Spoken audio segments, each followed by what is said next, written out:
జై శ్రీరామ్ అందరికీ నమస్కారం. వెల్కమ్ టు న్యూస్ అఖండ. నేను మీ కస్తూరి శ్రీధర్. మిత్రులారా, మన తెలుగు రాష్ట్రాల ప్రజలకు ఒక మంచి గుడ్ న్యూస్ అయితే తీసుకొచ్చిన న్యూస్ మాత్రం చాలా బాగుంటుంది. ఓకేనా? ఉమ్మడి ఆంధ్రప్రదేశ్ నుంచి విడిపోయి 2014 జూన్ 2వ తేదీన దేశంలో 29వ రాష్ట్రంగా తెలంగాణ ఏర్పడిన సంగతి మీకు అందరికి కూడా తెలిసిందే. ఇక అప్పుడు అధికారంలోకి వచ్చినటువంటి బీఆర్ఎస్ పార్టీ, అదేలే అప్పుడు టీఆర్ఎస్ అంటా ఉన్నారు, ఇప్పుడు బీఆర్ఎస్ అంటున్నారు. అది ఎందుకు ఇప్పుడు బీఆర్ఎస్గా ఉన్నదో లేకపోతే టీఆర్ఎస్గా ఉన్నదో కూడా అర్థం కావడంలే. సరే, అప్పటికే అభివృద్ధి చెందినటువంటి హైదరాబాద్ను మాత్రమే అభివృద్ధి చేస్తా మిగిలిన జిల్లాలను అదేవిధంగా ప్రాంతాలను అసలు ఏ మాత్రం కూడా పట్టించుకోవాలా. చెప్పాలంటే ఆ కేసీఆర్ ప్రాతినిధ్యం వహించేటటువంటి ఆ నియోజకవర్గానికో లేకపోతే ఆ కేటీఆర్ ప్రాతినిధ్యం వహించేటటువంటి ఆ నియోజకవర్గానికో అంత అభివృద్ధి చేసి మిగతా వాటిని అయితే గాలికి ధూళికి వదిలేశారు. రహదారులు కానీ, డ్రైనేజీలు కానీ, పరిశ్రమలు కానీ అన్నీ కూడా హైదరాబాదు తప్ప తెలంగాణలోని మరే ఇతర ప్రాంతాలకు కూడా వెళ్ళనివ్వాల. ఇప్పుడు డెవలప్మెంట్ అంటే మొత్తం జరగాలి కదా, రాష్ట్రం అంతా జరగాల. కేవలం ఒక ప్రాంతానికో లేకపోతే ఒక పట్టణానికో పరిమితం అయితే ఎట్లా? మీకు ఇంకా అర్థం ఏంటంటే ఒక చిన్న ఎగ్జాంపుల్ చెప్తా. ఇప్పుడు మన ఇంట్లో ఒక 4 పిల్లలు ఉంటారు. నలుగురు డెవలప్ కావాలా, నలుగురు చదువుకోవాలా, నలుగురు వాళ్ళు ఏదన్నా వ్యాపార పరంగా కావచ్చు లేకపోతే ఉద్యోగరీత్యా కావచ్చు వాళ్ళందరూ సెటిల్ అయితే అంతా బాగుంటుంది. కానీ ఒక బిడ్డను చదివించి ఒక బిడ్డను ప్రయోజకుని చేసి ముగ్గురిని గాలి వదిలిపడుతుంది ఎట్టుంటుందా? ఇది అంతే కదా.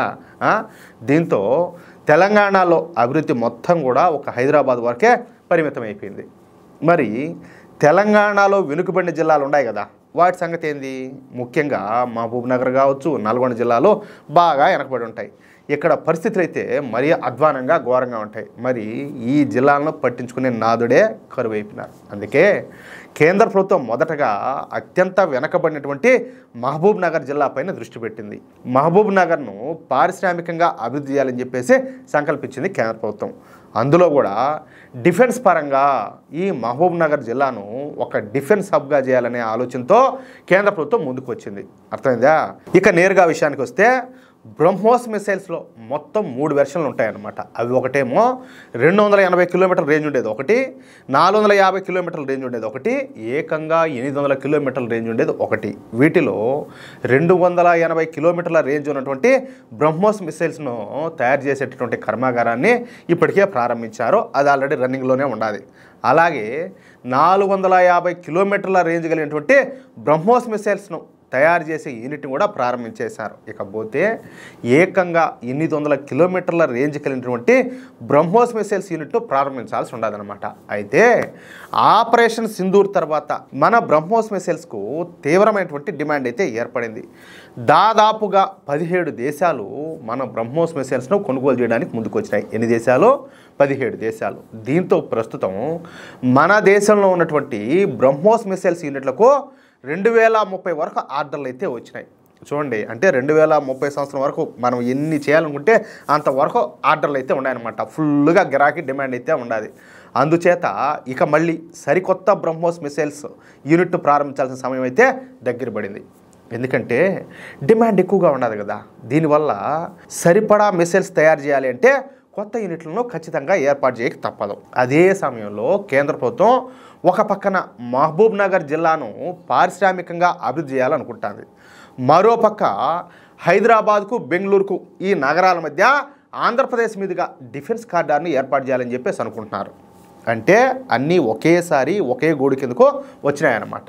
దీంతో వెంటనే కేంద్ర ప్రభుత్వం ఒక కీలకమైన ఒక అద్భుతమైన నిర్ణయం అయితే తీసుకునింది. అది ఏందయ్యా అంటే మహబూబ్ నగర్లో బ్రహ్మోస్ మిసైల్స్ ఈ తయారీ కేంద్రాన్ని ఏర్పాటు చేయాలని చెప్పేసి నిర్ణయించుకున్నారు. ఇక ఈ క్రమంలో DRDL general of BrahMos director doctor Jaiteerth Joshi garu, అదేవిధంగా DRDL director doctor GS Srinivasamurthy garu, అలాగే BrahMos executive director doctor GS Sambasivaprasad garu Mahabub Nagar జిల్లా దేవరకద్ర మండలంలోని చౌదరపల్లి, అదేవిధంగా బస్వాయిపల్లి గ్రామ శివార్లోని భూములను పరిశీలించారనమాట.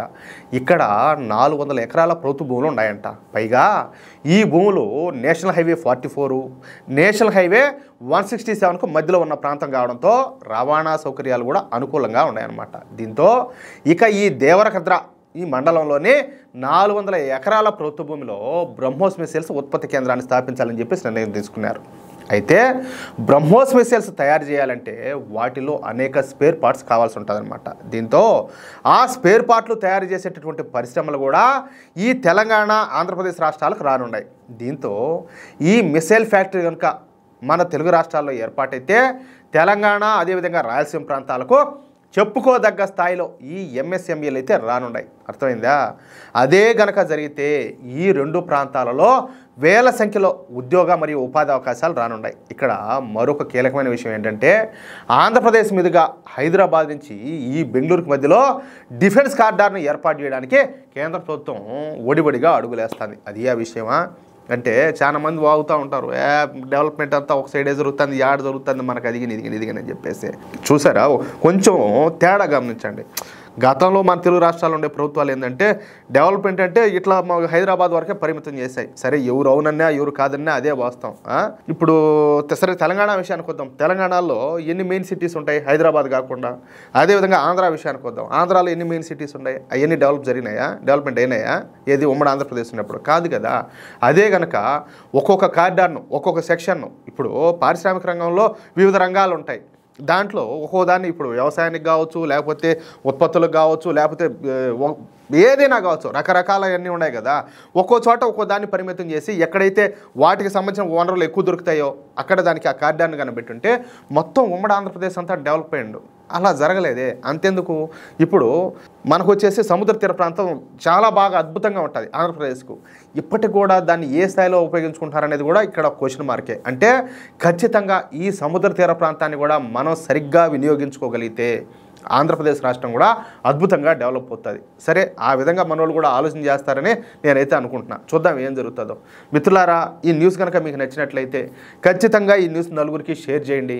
అదేవిధంగా ప్రతి ఒక్కరు కూడా మీ యొక్క అమూల్యమైనటువంటి అభిప్రాయాలను స్పష్టంగా కామెంట్ రూపంలో తెలియజేయండి. ఇంకో విషయం ఏంటంటే, ఇంతవరకు మీరు కనుక మన ఛానల్ను సబ్స్క్రైబ్ చేసుకున్నట్లయితే ప్రతి ఒక్కరు కూడా మన ఛానల్ను సబ్స్క్రైబ్ చేసుకోండి, సపోర్ట్ చేయండి ప్లీజ్.